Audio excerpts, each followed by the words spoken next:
What's up, YouTube? It's Joe Catchpolia sitting on the couch making some money investing in fractional real estate online, as usual. This is the newest commercial property listed on Lofty. I'm a little late to the party here. This came out a couple of days ago. It was a very rare occurrence for me to be out of town. My couch missed me a ton, but I'm back now trying to catch up. As usual, we're presented with an investment that we don't have nearly enough information to make an intelligent investment decision. Oh, here comes my cat.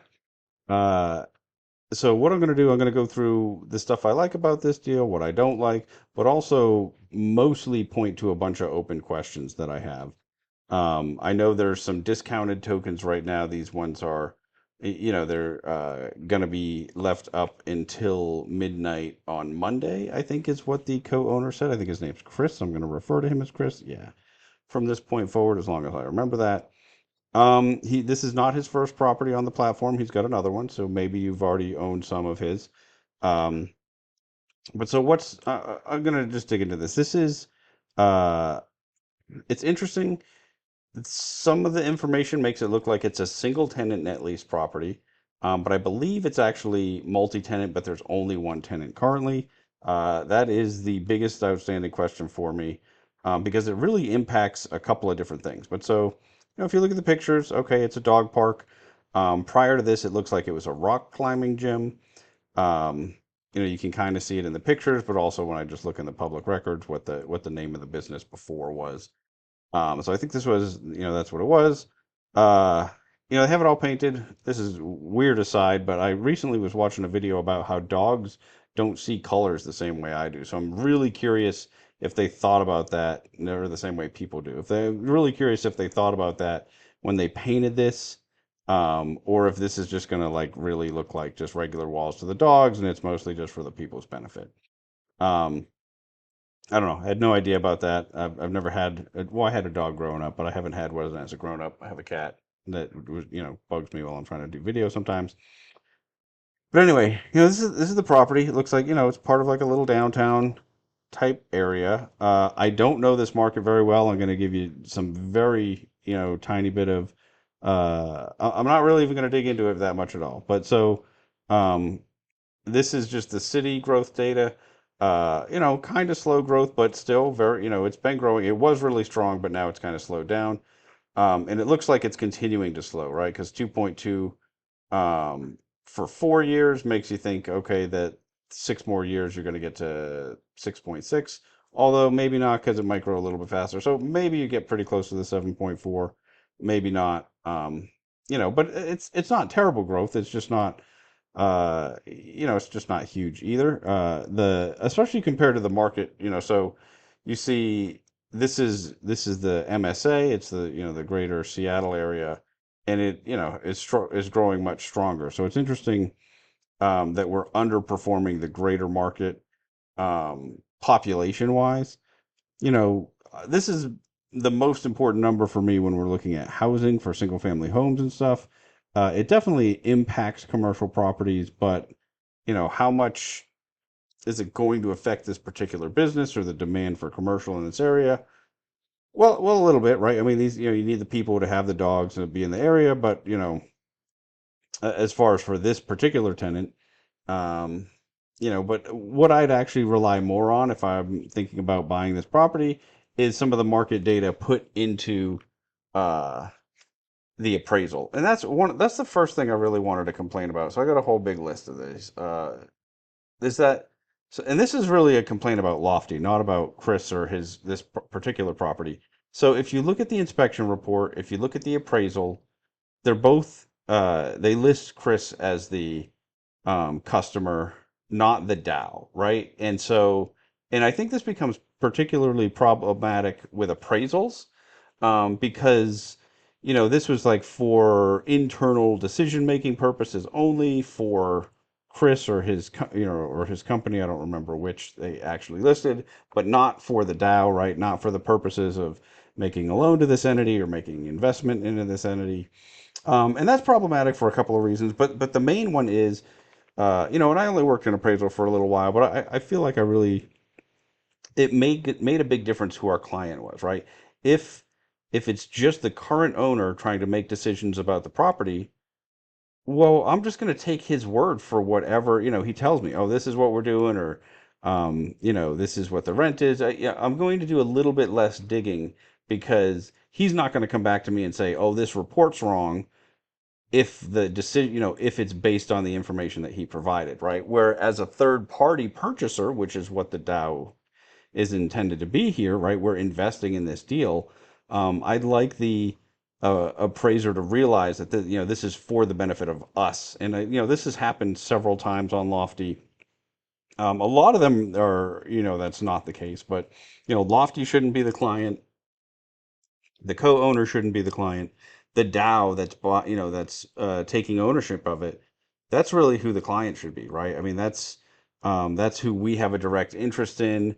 And so it just by putting that out there to the appraiser, and so they understand, okay, this isn't just for your internal decision making, this is for capital raising. There's going to be other entities, other people that are looking at purchasing that equity. It just changes the dynamic, right? It's not so I think that's important. I think that's important for all of the third party, the inspection, the appraisal, anything. So I don't really understand why they do it. And then within this appraisal, there's an extraordinary assumption. So in appraisals in general, you can have hypothetical conditions or extraordinary assumptions. Um, Normally, like when I was working in commercial lending, you'd want an appraisal with zero hypothetical conditions or extraordinary assumptions, right? Like you don't want those, right? Because basically they're saying we know this is not reality, but we're going to assume that it is, or we know, or it might not be reality, but we're going to assume that it is. But so for this particular appraisal, um, they made the extraordinary assumption that the work would be all done, I think, by August 1st. Um, and maybe that has been done, but they didn't know that for a fact yet. But also that the lease rate would be escalated to $25,000 um, within a year, right? They actually uh, look at it being stabilized 8/1/2026, and then they discount that back saying, okay, well, within a year, but we don't actually get to that market lease rate until 2027, right? There's 2 years. It's got to escalate twice as far as how I understand the lease.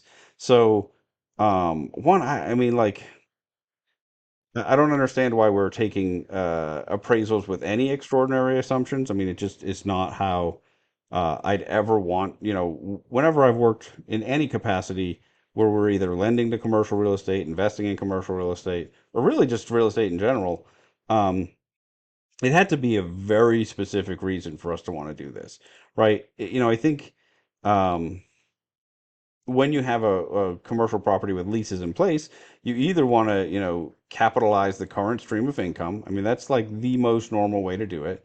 I think the problem here, and what they said, okay, well, we have a moving number, right? We have escalations that are pretty strong, and so most of the time I'm going to use a discounted cash flow analysis to deal with that situation, right? Where we have very uneven rents. Another way to do it is to straight line those rents, and then which means basically just taking the average across the lease term, and then creating some discount for the time period that you're getting under market rents. I mean, there's different ways to handle it. This is the this is not a way that I've seen appraisers handle this situation. But I think they're probably comfortable with it again because they said, okay, well, this is my client. This is what they want to do. Okay, let's do it, right?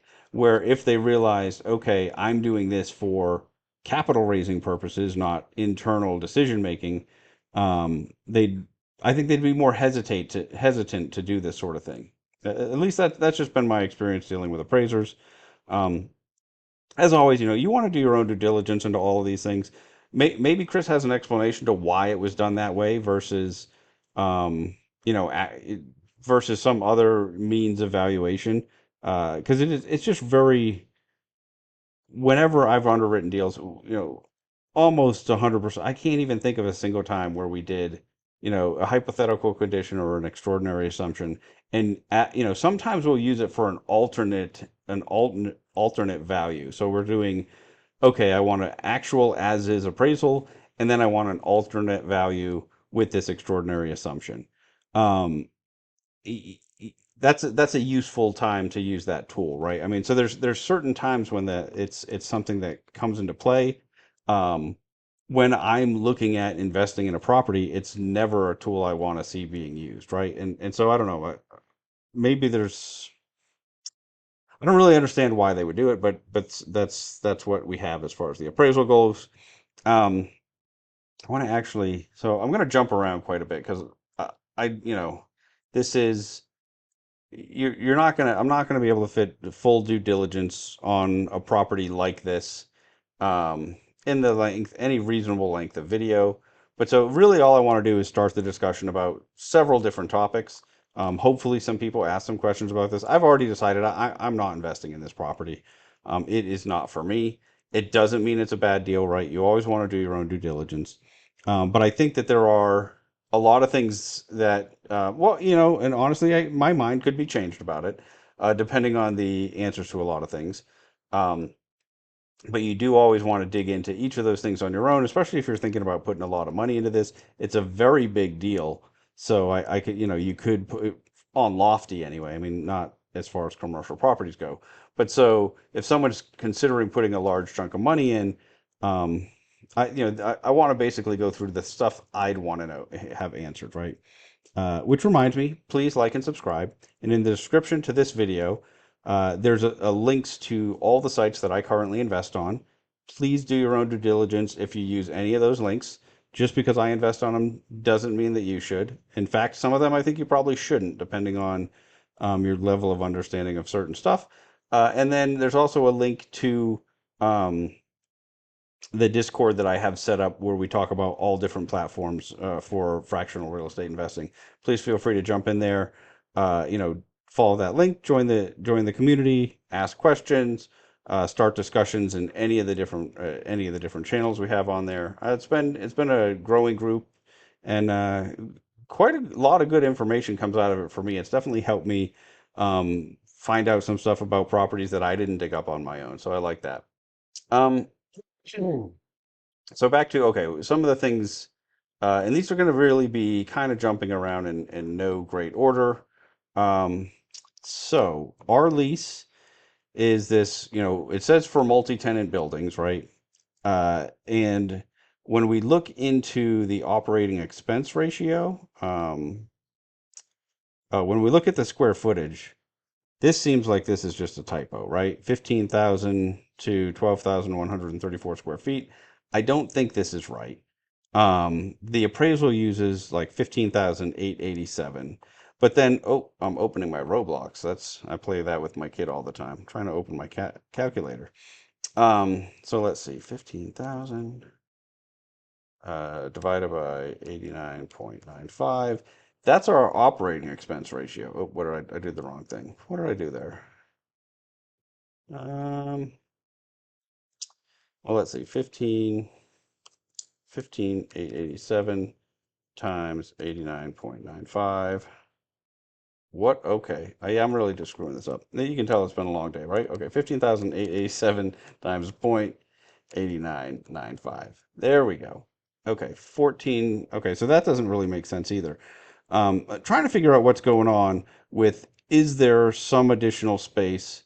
Okay, this one says the area of the building is actually 15 15,214. That's kind of interesting, which is different from the amount that's in the appraisal.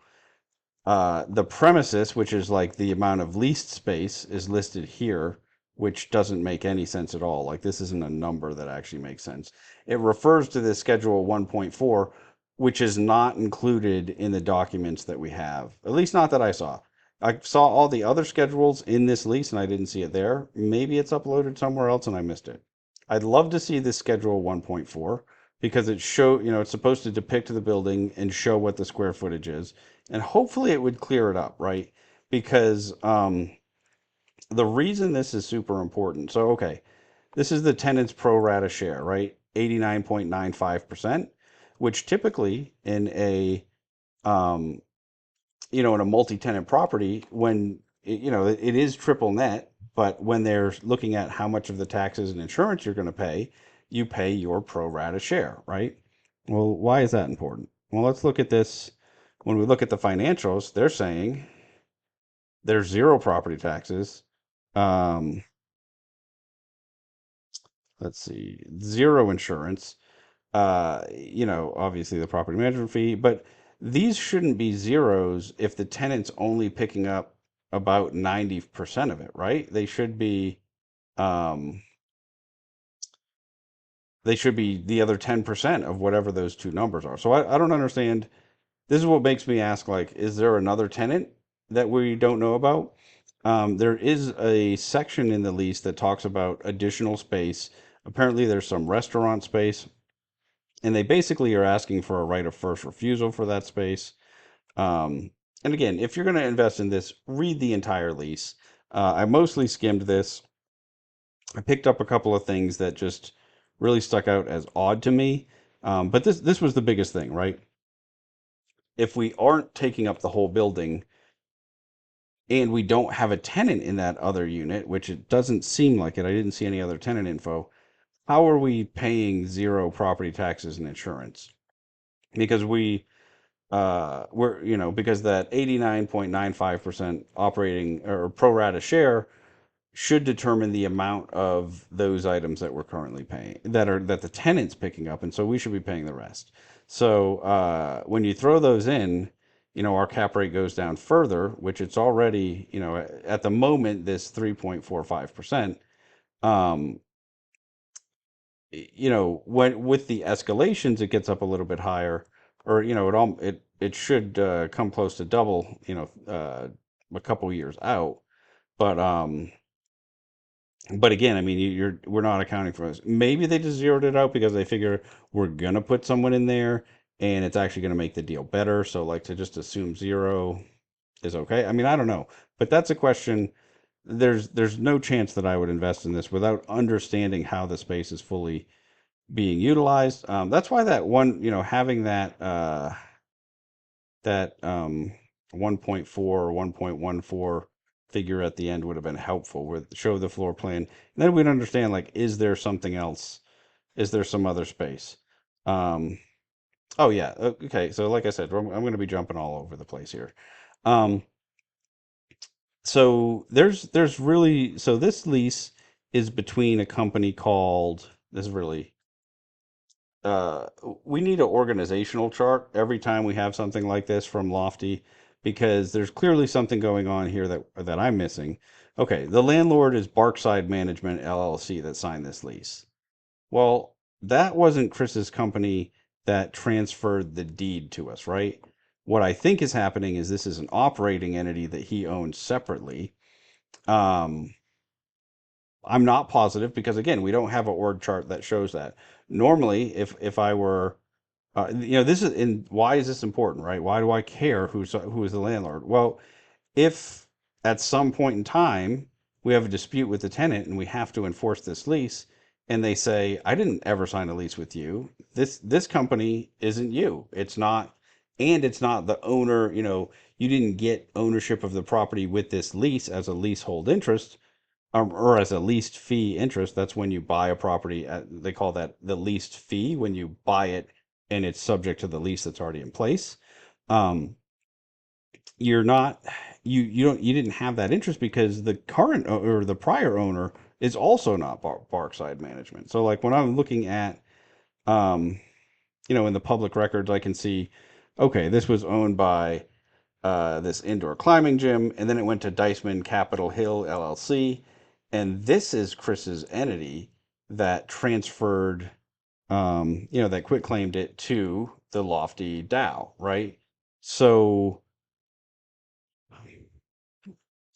before I'd want to invest in this, I want to see the documentation that says that Barkside Management LLC actually had the right to lease it. And so this is, if I don't know if you caught my video um, a week or so ago, it was talking about how DAOs shouldn't own anything other than their property itself. But part of that discussion, I actually talked about an ownership structure that some people use where they buy the property's in a holding company, they set up a separate operating entity that's the one that is it takes possession of the property and is allowed to lease to tenants, but doesn't actually own it. Maybe that's what's going on here, but without access to all the documents, there's just no way that we'd know, right? And the easiest thing, typically, if I'm looking at a commercial deal like this, I'm going to get an org chart, and that's what I was talking about then, right? Like I've looked at just hundreds of those org charts, and so you're going to get an org chart. It's going to tell you, and then you're going to get LLC documents to verify the ownership and okay, what gives this Barkside Management LLC the right to do that? If this had just been um, in this Diceman Capitol Hill LLC's name, right? If that had been the name on the lease, well, then as we're buying the property from them, we basically inherit that lease, right? And that's so I wouldn't be worried about that. But because this is a different entity than who we received our interest from, it worries me a little bit. And then it goes further because um this lease is signed by Chris, right? And I mean, like it's all, so. I think that this is just all, but it's Christo Management LLC, a Wyoming limited liability company, but signed by him, the manager of this entity. Okay, well, so I mean, this now we have a third entity thrown into the mix that I don't know what their role is, right? And I don't know, I really don't understand why this entity is the signing one when. Um, if this entity is signing for the other entity, normally I'd see those both in the signature block, right? Christo Management LLC, blah, blah, blah, for Barkside, whatever Management LLC by, you'd have the whole chain in there. And sometimes these signature blocks get ridiculous by doing that. But you need to really understand, you know, on whose authority was this lease made, right? So that worries me a little bit, right? And I'm sure there's an answer that's a pretty simple answer, but it's the only way to truly understand is to get that organizational chart that shows the different entities and how who owns pieces of what. And because I want to make sure that they actually had the right to sign this lease when they signed it, because you know we're not buying a vacant building, right? We're buying a leased building, and the value comes from the fact that we have a commercial tenant. um that is, when you buy vacant commercial properties, it's not like a home, right? Where a home is valued what that home is valued, and when you put a tenant in it or you don't have a tenant in it, you're basically paying the same amount of money for that property. For commercial properties, if you buy a vacant property and you go and get a fantastic tenant and put it in there, you're going to immediately change the value of that property. As long as you have a long-term lease. Um, and so understanding, so your lease is really where your value comes from in commercial real estate, right? I mean, it is, which is part of why making that extraordinary assumption in the appraisal really bothers me. Um, oh, and there's a couple other things in here that also bug me a little bit. But so you can see this is the schedule of the leases of the lease payments. And you might think, well, wait a minute. So if you look at the commencement date, which was a year ago already, well, then we should already be at this 19,500. Well, no, because you have to read here. The 120-month term, the 10-year term, doesn't actually start until the build-out was complete, and then that's when that's 12.5 starts. And I think that I think that happens this month. Maybe it happened last month. Looking at the P&Ls, um, if you look at the P&Ls for rental income, July it says 12.5, but there's a note that there was a rent credit provided for last month. So I'm not sure if that's why that's what brought that to the 12.5 or not. Um, what are we doing here?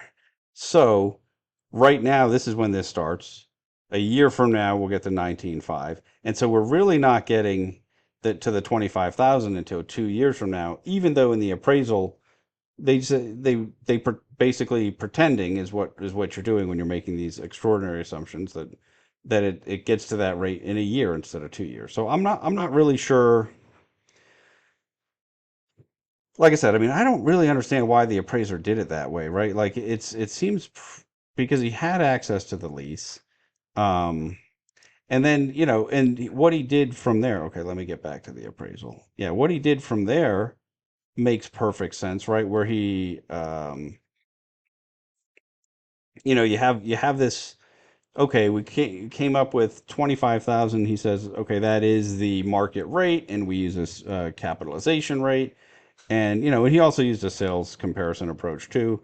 But then he said, okay, so the stabilized value is 3.8 million, but it's not stabilized because we have to wait until we get there. And so then he did some calculation saying, okay, well, we're missing out on X dollars of rent during that time because it should be 25,000, but it's only 12.5.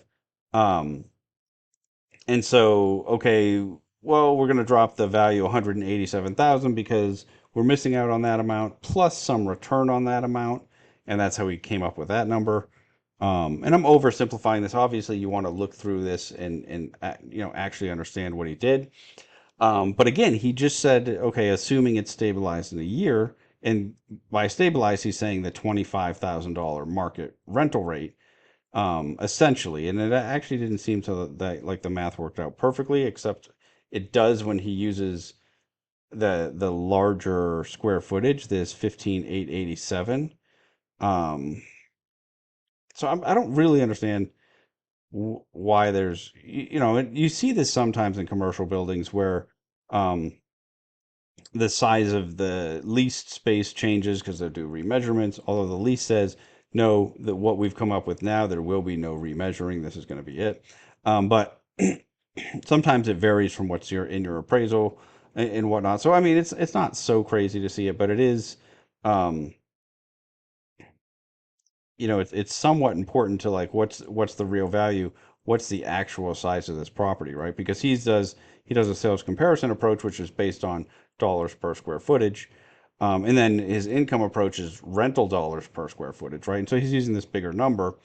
Um, I don't really have a problem with that as long as you get to the same.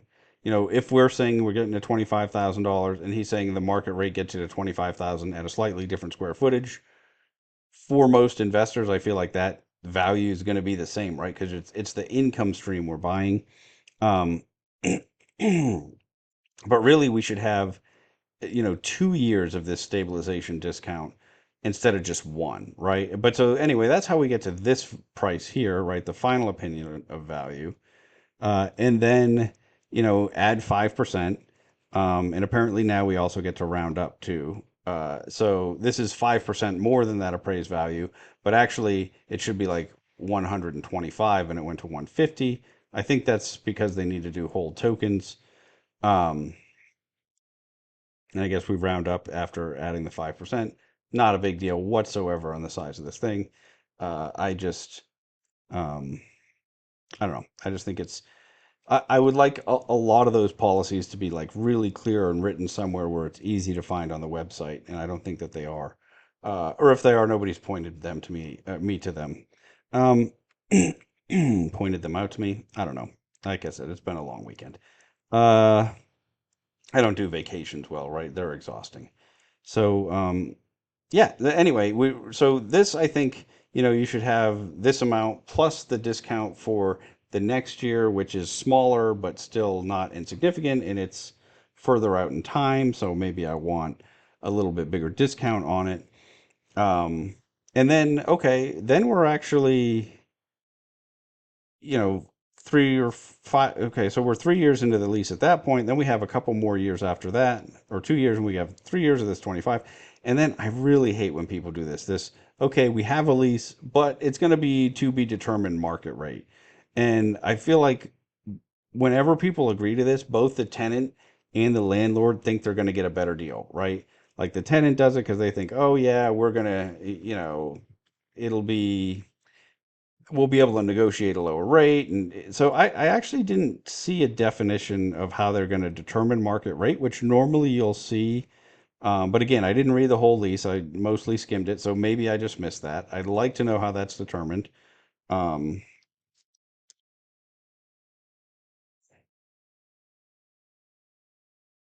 Okay, it's not even searching on there right now. That's weird. Maybe because I didn't capitalize it. I don't know, or because of how weird this is. Maybe. Um, but the problem with this is it's I've seen it, especially when I worked in the asset management side for commercial stuff, is you just run into this like disagreement on what this rate, what it really is. Um, and especially too, it opens you up to, unless it's defined otherwise. And again, maybe I just missed it and it's in there. You're taking the downside risk with the tenant, right? Which normally, so I really only have 5 years of defined income, and then I don't know what's going to happen after that. Um, one of the things people buy commercial property because they want long-term, stable, or knowable income, right? Hopefully increasing income. So I really don't like when this is the type of lease that I have. Now, if you look into here, and this is a good time for me to remind you, I am a little bit of a real estate snob. Almost all of my commercial experience has not been my own personal investments. Most of my personal investments have been, single family, small multifamily, land, very little commercial.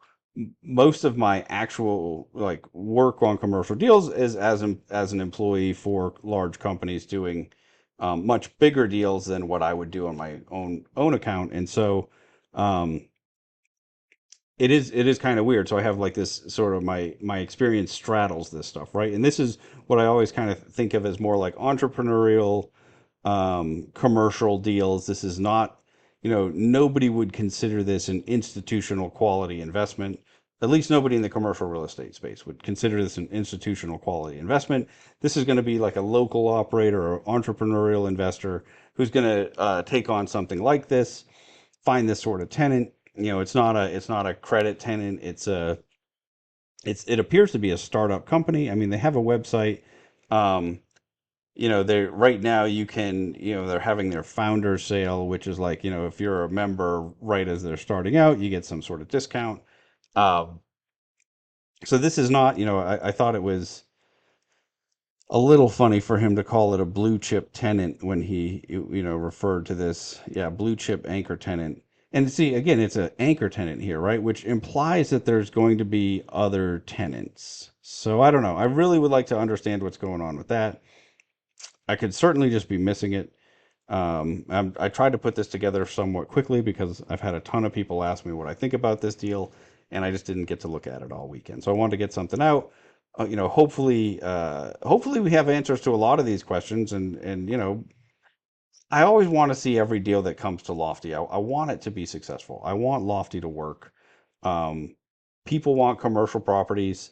I think that the right deals, if they make sense, I want them to sell out, right? But I think that there should be the proper, I think people just want to get compensated for the right level of risk that they're taking, right? And like, okay, so initially our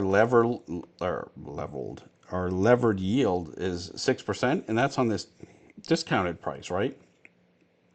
Um, yeah, we didn't even jump into the leverage section yet, though. I mean, it's pretty conservative leverage. It's 50% about, or it's even maybe even less than 50% levered. But so, I mean, we're getting uh, a yield that is lower than what the cap rate should be, right? Like if we looked in the appraisal, the average cap rate for a property like this should be about 7%, meaning I should go be able to buy a similar property and receive a 7% yield if I bought it all cash, right? And so that's one of the things to keep in mind. Um, but this it's partially because of the nature of the ramp up of that lease amount. Um, oh yeah, but talking a little bit more about this tenant, so it does seem like it's a startup. It doesn't seem like I didn't see anything about their other locations or anything like that. Again, it could just be missing that. Um, but that'd be something I'd want to find out. That being the case, in the fact that your tenant is so important, I'd like to see a resume for this person that's starting it up, right? And you have a guarantor on the lease. The lease is signed. Um, you know, in addition to this lease document that's signed by the actual doggy daycare, you have a guarantee agreement that's signed by who I believe is the owner of the doggy daycare. And so, let's see, Parkside Management with Pawsome, Pawsome Park, and then simultaneous with the guarantor's execution. Let's see, why don't we have the? Oh, I think did they not name her? But guarantor. So okay, this lady, Rachel. Her name, last name is at least as hard to pronounce as mine when you just look at it. So I'm not even going to try. But anyway, I want to know something about her, right? Like, okay, she's signing this guarantee. What does her credit look like? What is her? Does she have outside income? Is this the only thing she's doing to make money? Uh, if it is, that's a little bit worrisome, right? I mean, whenever I'm okay, that means we're taking a pretty big risk, right? If there's not some, significant assets or outside income to help support this business, if something goes awry, we do have the right in here, to take over the business if it doesn't go well, but you know, if you look at the property itself, it took a long time from the time the lease was signed until, it was ready to be used as a dog park. If it doesn't work in as that use, what are you doing with this property, right? They had it as a rock climbing gym before, but what's the next step? And that is, something that I'm not really sure. So yeah, one, I'd like to know, do they have a Dun and Bradstreet for the tenant, which is, or something similar? That's like it's not exactly a commercial credit report, but it's similar. Like it's something that you get on businesses that tells you like how much credit they have with other entities, and basically it's somewhat similar to a credit history, but for a business. And so this is a report that we'd always run when we look at a tenant.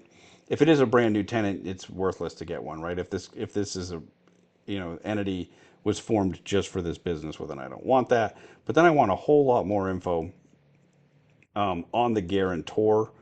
Uh, what's her background? Has she opened up one of these for someone else? Has she opened up other of these in other locations? Does she have, significant assets that she can pour into this? Does she have outside income from other similar businesses? Is she connected to the community in a way that it's going to be easy for, like all this stuff is stuff that I want to know because I don't have a credit tenant here, right? Normally, if I'm investing in a commercial property, um, you know, if it has a, well, I mean, obviously, like the best ones, like a bank or a fast food, right? A national tenant, then you're really just look at the credit rating and you look at, if it's a franchise, then you get some info about the franchisees. But in a situation where you just have, um, a completely unknown, as far as I know. I mean, if it's a franchise, if it's a chain, if they have um, other locations, well, then I want that info too, right? I used to have a client who had, I can't think of the name of it, but it was like he had like 19 pool halls, right? And one of the things I helped him with is raising capital. And even with 19 locations, a lot of, on the lending side, a lot of the lenders looked at that as, um, they still like sort of, look down on that as like, okay, that's not a very established business, for the size of the deals that he was doing, right? And so, when I see something that's just, okay, this is a single startup, to me, this is not the type of deal. It looks like we're taking some real entrepreneurial level risk here, is basically what I'm saying.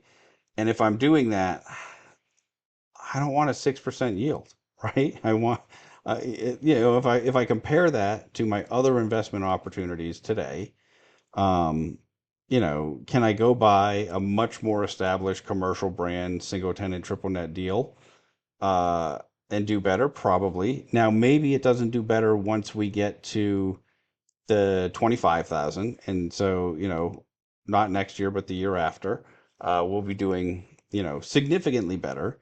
Um, So I mean that's I don't know. So it's a bit of a trade-off. So it's not completely fair to just say okay 6%. Um,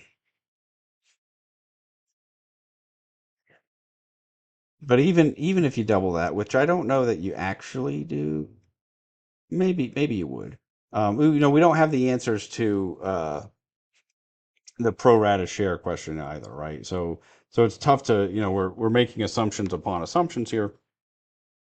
But anyway, at least as a starting yield, I'm not excited about it.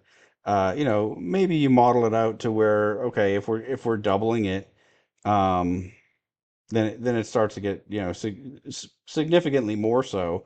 But it is, I mean, this is like you're taking very entrepreneurial risk, unless that guarantor is just someone with real deep pockets, or tremendous experience or some combination that makes me very comfortable that that business is going to survive, right? I mean, because it's a very large monthly rent, um, and is that is it sustainable?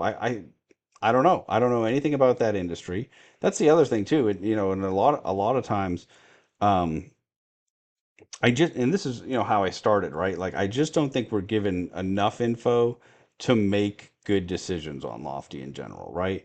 Normally, a lot of people that invest in commercial property, they have a niche, right? And then they know the types of reports they can look at. So I worked in hotels for a long time. We had like the Smith Travel Research Report. You knew like any hotel in the country, you could pull one of these reports. They were pretty expensive, but you could do it. And you'd know what their average daily rate is. So you could very easily figure out the revenue by those Smith Travel Research reports. I worked in with car washers for quite a bit. Um, there was I can't think of the name of the company that put that out, but you get something that would basically just really just tell you how many cars went by at certain times of the day, but that was enough to back into revenue. If you knew how many cars were going by at the on the going home side of the road at 5 o'clock or between 5 and 7, you could really easily calculate some income there. So that was I can't think of what those reports were though. That was a report that you could get. Um, I have no idea if this is, if doggy daycares are even a big enough thing today that you could get some sort of research that says, okay, basically a market analysis that says, okay, this is what you should do in this location based on, I don't know, population, average income in the area. Like I don't know what they do as far as a feasibility study goes, to open something like this. Um, I don't know. So it just puts you in a situation where, um, okay, let's say we double this, right? Well, then I'm getting to about the yield that I'm getting on, some of the pad splits that I buy on Mogul, right? But I'm getting that yield day one. I can be much more certain about the value of the property because it's just a single family home. It's very easy to value. You have in place income for that amount in what I think of as a little bit more of a proven business model at this point, although it is a little bit, it's a newer one. Um, but so, when I'm thinking about investing in one place versus another, that's the kind of stuff you have to come up with, right? And like you have to just really weigh those. And I just, I mean, I don't see this as being, um, the type of deal that I would be happy clipping a relatively low stable coupon on. Um, and I don't think that that's necessarily Chris's intention on this, right? Because he's talking about, oh, the upside is we're going to get some stable cash flow, but then we're going to entitle this for a certain type of redevelopment, and then we'll sell it to a developer or maybe joint venture. I think that I don't know if he says that here or if he said that in the Discord.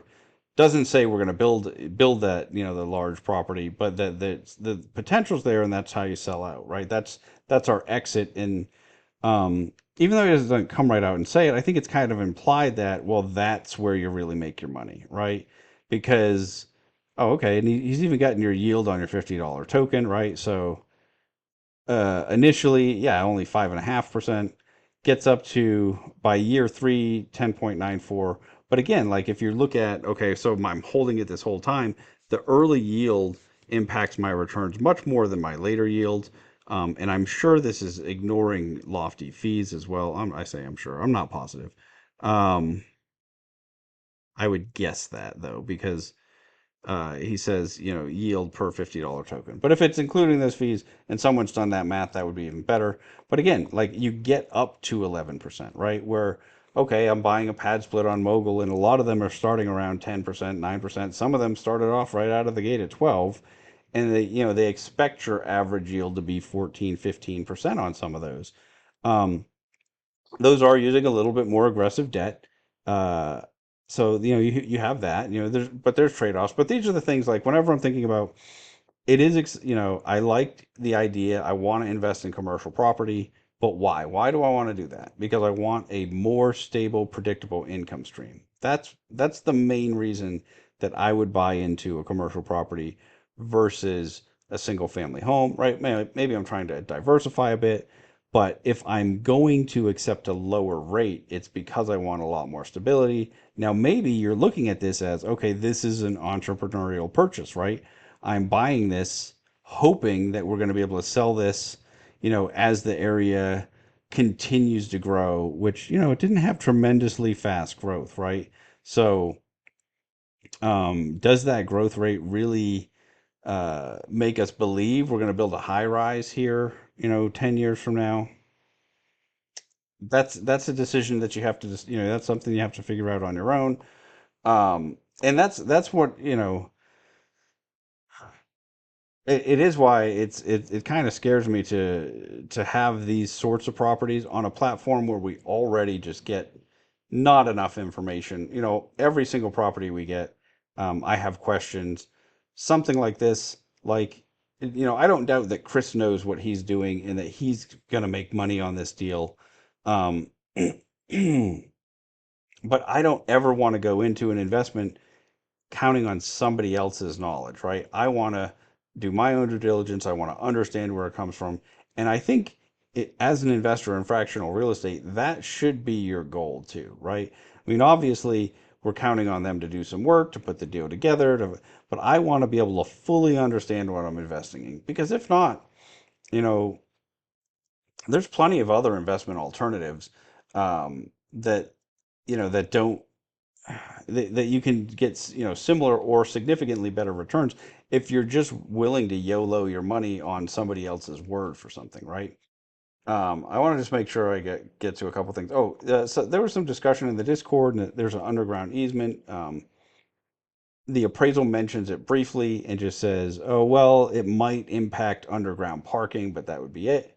Um, so yeah, I mean that might affect someone who's developing it in the future. If you're going to put three stories below grade and then build 15 stories high or something. I mean, I don't. Yeah, I'm just making up numbers. Um, yeah, maybe it's going to impact that. I don't really know. And that sort of question is, I think, the types of questions that we don't know as far as like future development for a deal like this is why I think the average Lofty user, this is probably not a good investment for them, right? Because you're just, you're not buying it for the yield. You're not buying it for the stability because it's not unless we find out like that this guarantor is just, Scrooge McDuck rich, right? She's just got, you know, hordes of cash that she's willing to throw at this thing until it becomes successful. Well, then, okay, maybe you got me on the stability thing there, and that if I found that out, maybe I would be interested in investing at a much, at a lower yield that I'm used to. But as far as like really understanding what the value of this property might be in the future, basically just the land value of it, because they're talking about building, um, you know, we're not presented with enough information to have any clue as far as what that might look like. And I think just to be perfectly frank, most of us aren't sophisticated enough to, even if we were presented with that information, to really make an informed decision of how accurate it is. Whether it's just all really truly understand the nuance and be able to judge it for ourselves. I don't think that exists in, maybe there's one or two people investing on the platform that's not, that is the case for, but I think most of us it's not. Just a couple other things I wanted to mention about. Okay, so the lease does provide that we can ask for estoppel certificates from the landlord can. If you don't know what that is, that's basically just saying like the tenant is saying this lease is in place. This is what there hasn't been any changes from this version. Um, that's something that I think a situation like this really requires, right? We have a copy of the lease. It was signed a year ago. A lot has transpired since then. It would help us find out, is the tenant in place? Like, I mean, all of this stuff.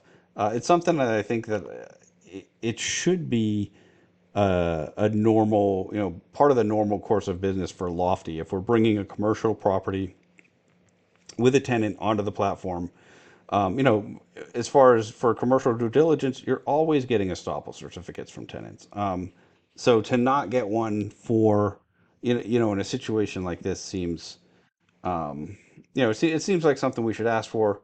I think the lease gives them like 45 days to give us one though. So, that's why it should be part of the due diligence that starts that process just like they do with the appraisal and just like they do with the inspection. But again, those things should be done for the DAO, for the benefit of the DAO, right? Not the That's a separate aside. But yeah, that's just one other thing I wanted to mention. We should have a report in our name. Oh, the only other thing, so it is triple net, but the landlord is responsible for the roof and structure. And so when I looked at the inspection, that those are the things that the roof, the structure, the foundation. Well, when we looked at this inspection, I mean, it's pretty rough, right? Like, okay, the roof is not in great shape. I actually hate this type of roof. I owned a property that had a very similar looking roof to this. I mean, it was not in as bad a shape. And I mean, don't get too thrown off by the bird poop. I don't think that's the problem. Um, but I mean, you have just a number of loose shingles. But this is like this type of roof is just it's rough to maintain. You just really have to be on top of it. And it doesn't look like that's the case here, right? And because we're responsible for the roof, we're responsible for the structure. You can see there's a lot of places where there's exposed wood.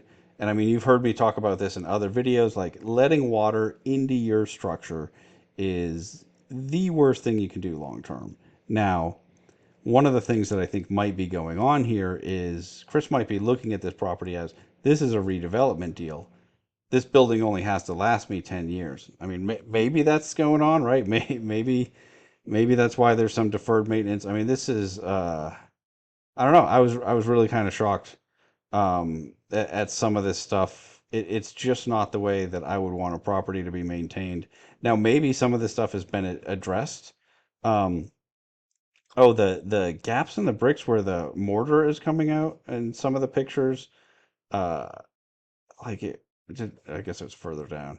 There's some of the deepest gaps that I've seen on some of these. I mean, I don't know. It just really needs to be what they call repointed, where they put new mortar in there.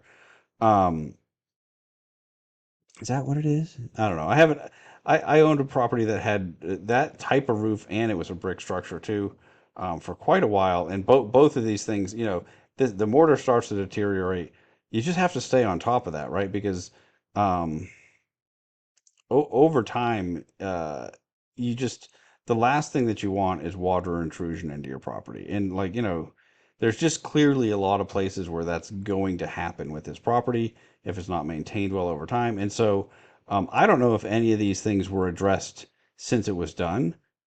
Yeah, I mean, this is you can see on the inside, roof structure and attic. You're obviously getting moisture damage in there. Uh, so I don't know, and it's pretty thin, um, pretty thin inspection. But really, those are the only things I really care about, right? I mean, it's not uh, as the landlords were not responsible for a whole bunch of stuff. But again, this is another one where Chris is the customer here, should really be the DAO, right? The DAO is the one that's making an investment decision, and the individual owners of the DAO are. Oh, that's just the quick claim deed. And the last thing I wanted to mention, I guess there's two more things. This is a really long video, but I want to just get this all out there. hopefully this creates some discussion, some more follow-up questions. Um, so this is I'm just on Lofty Assist. This is super helpful, right? He's got the loans all each one of these notes, and this is all in the Dropbox, but he summarizes it here for us, so this is really helpful. So okay, we're making $12,500 um, net, right? And if you look at the debt, there's okay, $6,000 a month plus another almost four plus 400 bucks. So like all together, this is about $10,400. If the Dow had to take this over, and again, I mean this is what Chris is paying, but we've seen this situation play out multiple times where the Dow does have to become responsible for the debt. At the 12.5, it looks like we cover this if depending on what the answer to that taxes and insurance info is, right? Like if we're really paying, if we pay 10% of the taxes and 10% of the insurance because the tenant's only covering their pro rata share of 89.95, well then we're getting really close to running out of money with that. Um, so that would be good to know. But it's a relatively low leverage, compared to the valuation that we're using, but even compared to the actual appraised value, it's less than 50%, um, which puts us in a good spot if you had to sell. For obviously, and I think we see this in Brownfield, like this hit some people in the face that like, oh, if we had to sell with the mortgage in place, it's going to be a discount if we don't get that full value, which you're probably not right after fees and everything. But it's not going to, it's not that same situation where you're really highly levered.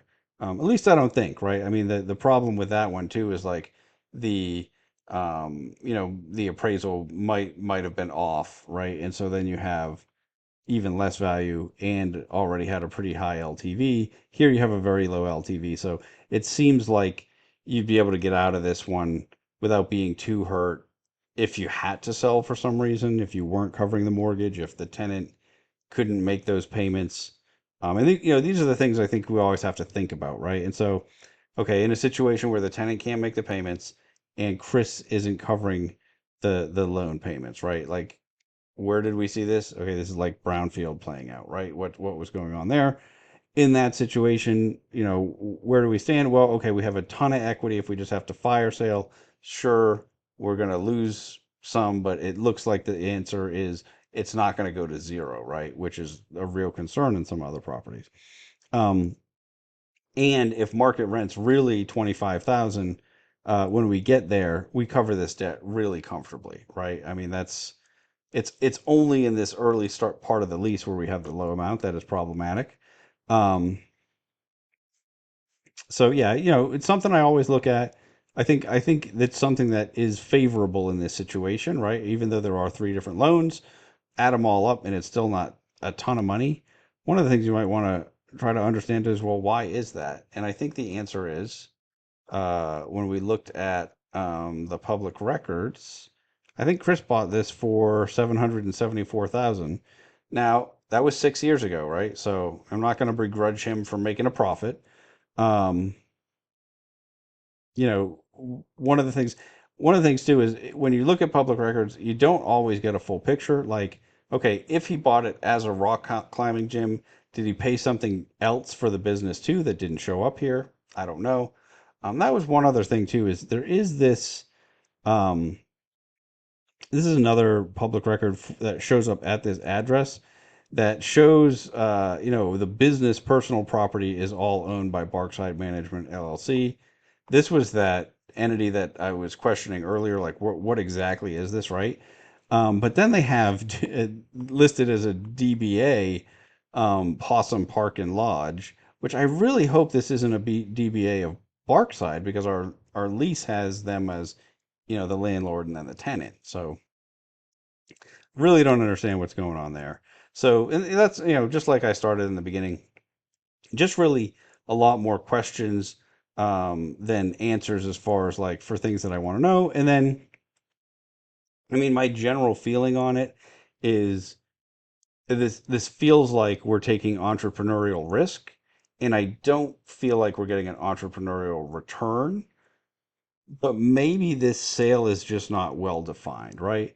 Maybe there is, and actually, in one place I saw Chris mention that, like, oh, well, once we get to the market rate rent, like year six and beyond, when it says to be determined market rate, he thinks it's going to get up to 35,000, or that it could get up to 35,000. I think is what he said in the Discord. Yeah, maybe it turns into a real cash cow. Um, and then he threw out some other numbers, and I didn't fully follow him because it was like 300,000 to 4 million, and I don't think that that was right. The right range. I think that might have been a typo. But again, I mean, I just went through and read all that before I did this tonight. I didn't actually have any back and forth with him yet.